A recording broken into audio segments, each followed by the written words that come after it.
My name is Alois Mushayapokovaka. I'm the founder and executive director of an organization which is a non-governmental organization which is called Gift of Life Zimbabwe. We are a community-based organization which is located in Chitungwiza.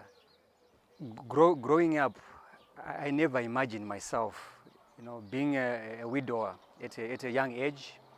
I also never imagined myself working for a non-governmental organization. How it all started, it was way back in 2012 when my wife was diagnosed with kidney failure, and then a week later she was also diagnosed with a rare condition which is called lupus. From then on, it was just a downward spiral because she actually had, we then realized that such conditions are actually life-threatening. But then it's very rare to get to know about those conditions simply because of the poor media coverage. You rarely hear much about such conditions. In most cases, when you read about them in the press, it's more about so-and-so has died of a particular condition. You never actually get to know more about the condition until you actually get to have a first-hand experience of what it's like to have such a condition. So what then happened is my late wife, she was actually on dialysis for a year, and from then on,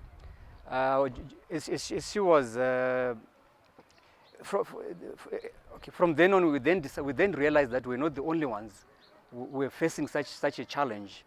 So we decided to start by forming a support group, but then we didn't get much support for the support group, and we also realized that there's more to what is needed. When someone is a life-threatening condition, you need more than a support group. So from then on, we actually evolved to the stage of actually deciding to form an organization which provides all the services which are required by someone who's faced with a life-threatening condition. So that was in 2013 when we decided to actually start an organization. And then unfortunately we had challenges, financial challenges with the establishment of the organization. So the organization was only registered fully in 2015. So there are several of us, who are involved in the organization. It mainly involves people who were either caregivers of people with life-threatening conditions or actually patients themselves with life-threatening conditions. So what we did is a few days ago, one of our trustees identified someone who lives within our community, which is Chitungwiza, who has a life-threatening condition. So what he decided to do was to actually visit the person and find out exactly, what sort of challenges they are facing. So you'll be able to hear more from the person. Her name is Chipo Mawandire. So you'll be able to hear more from here shortly.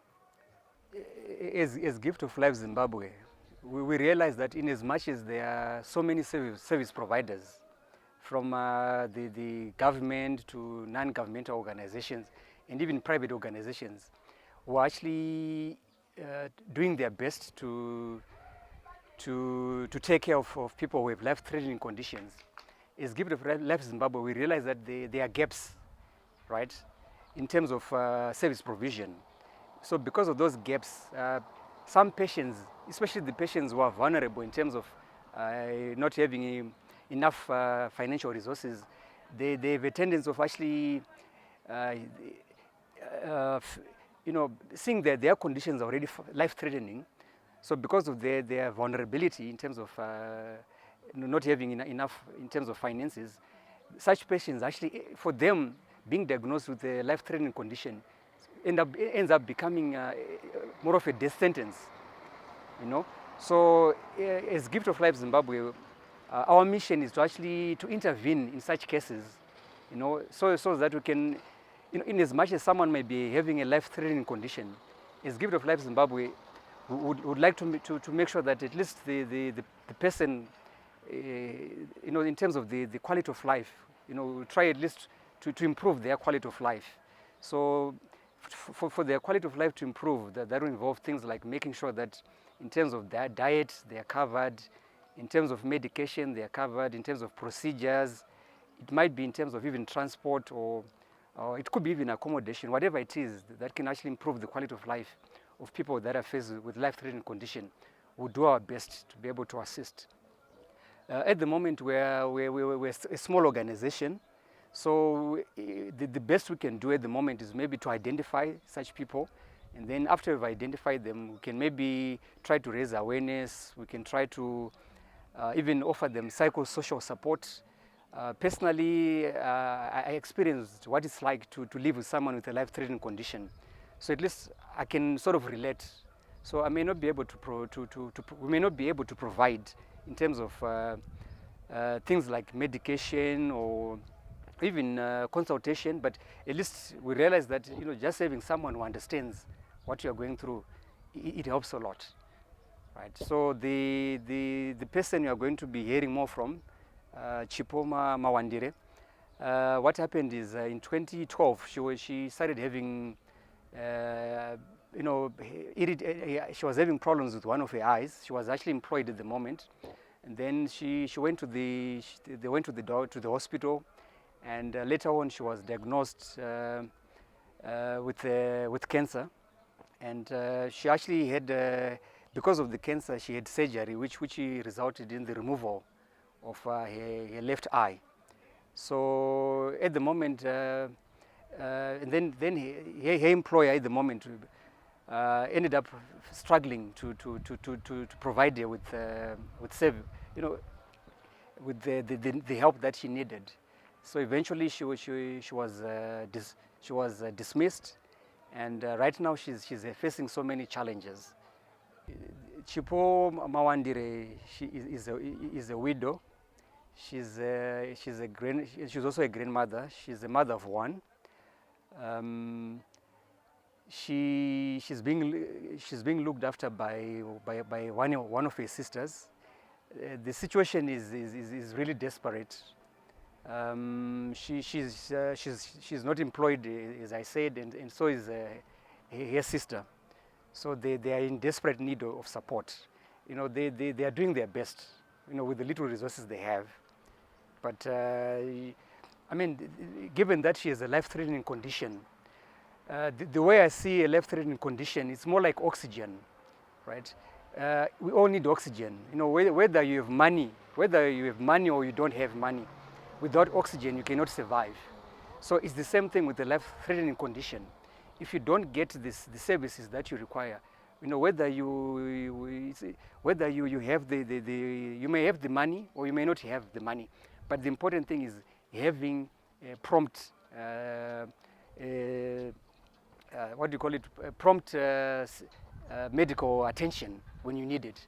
It's very important, because what happens is if you don't get that prompt medical attention when it's needed, what will happen is the condition will actually progress to a level which may be irreversible. Given that Chipoma Wandire is a life-threatening condition, she needs immediate attention. I'm sure she's just a tip of the iceberg. There are many other people we are faced with life-threatening conditions. The sooner we can actually respond to their need, I think the sooner we can improve the quality of life of such people.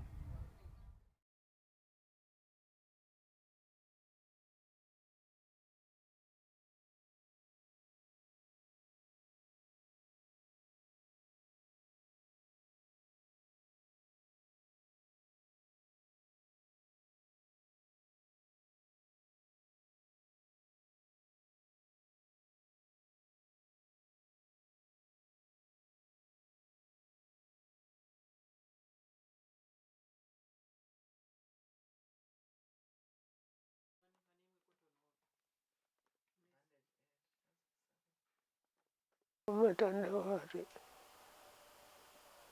ne mwana ne musukuru, mwana anonzi Mary, musukuru anonzi Brandon. Ndakatanga kurwara 2012. Ndaishanda pamba pemunhu kuMandara. ndangotanga ziso richivava richibaya-baya riita kunge riri kudambuka-dambuka. Ndobva ndaendeswa kuchipatara nemurungu wangu. Vandanotariswa ndobva ndadzoka vatagara. Zvanyanya futi vandadzoserwa ndobva zvasvika kunzi operation. Munenge muruda kuita cancer. Vandaitwa operation iya nemurungu wangu tiri operation iya iri kunzi haina kuchekwa yese yakasaririra. Vakaioperata zvisiri izvo. Vangoti tidzokerai kumba. Mbva tadzokera kumba. Murungu wangu anga angoita sitemu yekundipepa. Mbva nditi zviri nani mumbodzokera kumba tasebone ndakungokubhadharai pasina chamuri kuita. Vandiperekedza kumba kuno.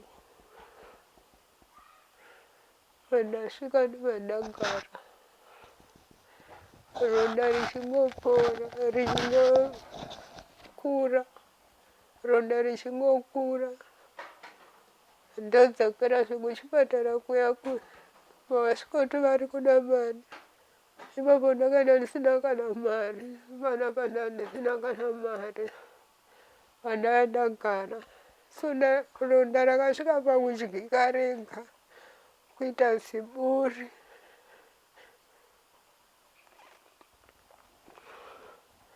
Ndobva ndasvika pane rimwe sowe. Vandashedzwa.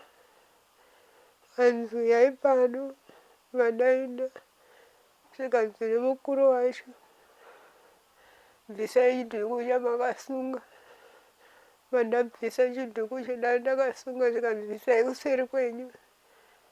Vandaisa kuseri zvikanzi tarisai munhu uyu. Mangwana anosvika here. Vanhu ndobva vati haasviki. Saka muda kuti adonhere pano paasvika panapa. Vanhu varamba vakanyarara baba vasunungura jira ravo. Vowaridza pasi. Vobva vati munhu wese contribution munhu yabvaiswa kuchipatara izvozvi. Nombowaridza jira ravo pasi. Vanhu vanzi bvisai mari pasi. Muri kuuya kunoku kuzoitei kana muchisiya nyika ichifamba ichiona zvakadai so. Vabvisa mari yanga akawanda ndofunga yaisviwa $70. Zvikanzi izvozvi perekedzai munhu uyu kuparire nyatwa. Pana umwe mai vakasumuka vakati mari yatabvisa pana haikwana kuparire nyatwa $70. Zvanga zvakadika kuti hangu inini ndine gonyeti. Murume wangu ane gonyeti tinovadhiraivha tonovasiya South Africa. Nekuti South Africa hakubhadharwi. Kungovarapa mahara chete. Kwasumuka mukadzi mumwe nembari munoenda namai ava vasina hama dzavo. Vakandosvire ikoko. Munovatakura sei? Mbva zvaregedzwa zvese ndobva kwatanga kutsvagwa hama. Ndobva kwazonuya nevamwe. Mukadzi uya mheno zvakazoitika wangonoizi mutauro vanhu vangoita mbunga-mbunga. Ndazoperekedzwa kuparire nyatwa kuparire nyatwa kwayamba ndasvikoitwa operation yekuparwa nokuti manga musisina ziso ranga ririmo. Vandangoita zvekuparwa matsvina anga ari mukati ndobva ndapiwa mubhedha vandatanga kutiritwa. Vandatombogara mubhedha 3 months.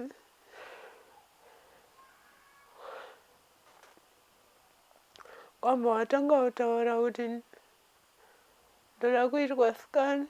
Vandanoitwa scan ndoda kuwedzerwa ropa. Ropa iroro ndofunga ndakazowedzerwa nemadhoktors. Hama dzangu ipapa hapana kana hwana yandakaona pakuwedzerwa ropa. Ropa racho rainzi gurupu O rinodhura. Rinoita 184 chipaindi 1. madhokutas akaidiwa 3 mabhodhoro ewayo. Madhokutas ndo akazomhanya akandibatsira neblood amenoso vakaitawo ikoko kuchipatara. Kwaidiwa x-ray ndofunga yakabhadharwa nemadhokutas.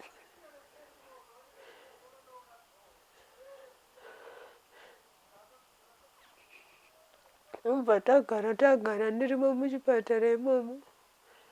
Ndopavakatanga kushedzera kuti hanzi yange yatowards Christmas. Ndopakanzi hapana chekukupai muhospital munoendai munodya Christmas nevana venyu kumba. Ndopatakaburiswa musi wa17 December. Tauya kuno kumba kuti ndichidzokera.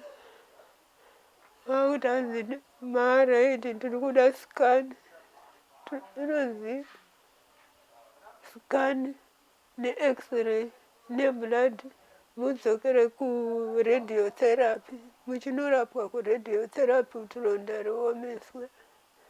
Kuti ndichiwana zvese izvozvo ndashaya mari yacho. Handadzoka kuno kumba ndagara. Ndava ndazodzokera ronda ranyanya kurwadza. Zvikanzi nevekuningirikina vanonzi vekuyi veku-I-unit hapana zvotokwanisa kuita. Takakudzai kuti endai kuradiotherapy. Hatisina chekuita nemi kunoku imimi. Makufanirwa kudzokera ku-I-unit. Ku-I-unit kwacho varushedzera ma300 ma500. Kuradiotherapy kwacho varushedzera ropa. Zvese izvozvo handina.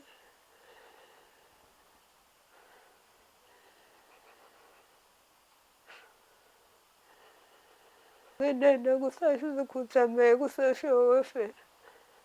Ndakazoti ndine tsamba yesocial welfare zvikanzi panapa hatiti zvetsamba yesocial welfare.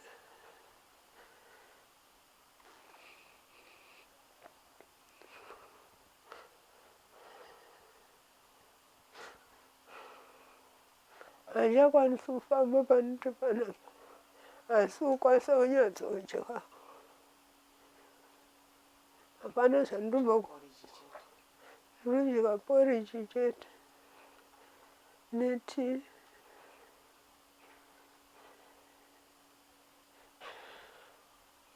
Ndoda mapainkiller kana chikafu kuti ndikwanise kudya chikafu. Ndopandiri kunyanya ipapo pekuda kukwanisa kuti ndikwanise ndiwane appetite. Ndikwanise kuwana chikafu ndokuti ndiwane simba rekuti ndisimuke ndifambe. Ndikwanise kuzvibatsirawo nemapirisi ekurapa zino racho nezvekurapisa ziso racho kuti ndikwanise kufambawo. Chipiri vakataura kuti ziso rakakanganiswa. Vakatanga kuoparetwa. Vakasiyirwa zvinhu makare. Saka zvinhu izvozvo zvakanoafekta kuwakawanda. Musoro wese even apa ameno zvavakapaita vakapaopareta. Hapana zvavakazopaita.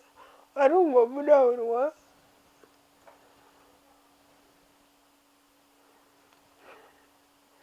Ndinai manditsvagirawo specialist doctor. Anonyatsoongorora kubva paground kusvika pekupedzesera. Ndinonzi Mai Francisca Mushure.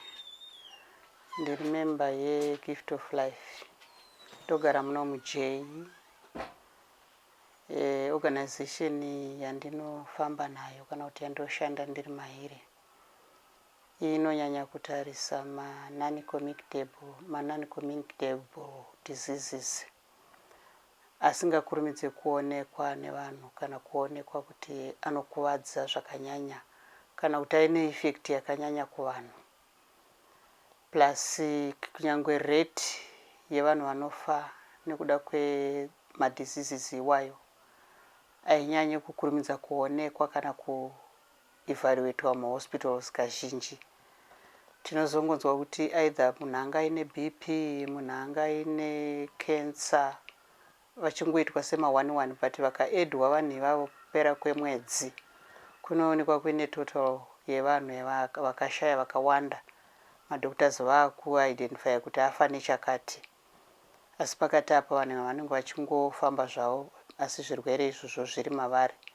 Zvakasiyana nekuti kukaita cholera inonzi yaita outbreak, vanhu vomhanya voisa mameasures ekuti idzivirirwe, asi izvi zvirwere izvi zvinoramba zvakangogara muvanhu, hazvinyanye kutariswa. Saka ndo zvakaita kuti tide kutarisa kuhealth yevanhu, tichiona matambudziko atari tichiona mukati mevanhu vatogara navo. Saka takazosvika pakuidentifya chipo through Mrs. Shayamunda wavanogara navo, sister wavo. Inini ndozivana namai Shayamunda, tinonamata tese, tiri maresidents anogara nzvimbo imwe chete. Saka taizivana kuti kana taita maproblems pamwe tinoshare nekuonana, tichishanyirana kuzoonana pamaproblems iwaya. Saka ndakazouyawo ndikaona chipo ndikamuona. Saka ndakazosharewo nevekutrust vana Alois Mushayapokuwaka. Patainge tichitarisa macases akasiyana-siyana kuti pamadiseases atinotarisa akaita fana cancer, BP, yona makidneys nezvimwe zvakadaro, nezvimabhonzo nemastroke, taitarisa muarea kuti pane vanhu here vakaafektwa nezvinhu izvozvo vari kushaya rubatsiro. Saka ndo zvatakazoita kuti tikwanise kuidentifyawo chipo se1 of them. Saka ndakazomuintroduce kuna Mushayapokuwaka. Saka taa tichitsvaga rubatsiro, haana mari chipo, haana chinhu. Akaenda kuzvipatara akadzoka. Saka tiri kumuona akagara pano pamba. Saka izvozvo zvabva zvasvika pakutinetsa kuti saka munhu wangofa here takatarisa, isu hatina mari yekuti timuendese kunomurapisa, but paakaenda kuchipatara kwaive nemarequirements ariko nemari dzaidiwa, but akakundikana kudziwana. Zvino imwe challenge yatikusangana nayo ndokuti ronda roda kudresswa mazuva ese, richida mabhandeji, rinoda GI yakataurwa nemadhokota kuti tinge tichivageza neGI. Zvino mari dzacho ndo dziri kushaika. Ukada kuti unotenge mumafamasi mabhandeji 1 vari kuriita $4. Panobva chidiwa magloves, mabhandeji, GI yacho yekuti tivakline ronda racho rionekwe risingaite infection. Notaiti rikasaklinwa rinoita infection, ropedzisira rakuti wakati rozopedzisira buda maggots. Vana vanokwanisa kutibatsira, tiri kukumbira rubatsiro rwekuti tiri tega takundikana hatichazvikwanisi. Vabereki vedu vakafa vese, baba namai, hatichisinawo kuti tinoti tipowo kana kuti anomira nesu, tangomira tiri tega. For these and other stories, visit our website www.263chat.com. Follow us on Twitter @263chat and like our Facebook page 263chat.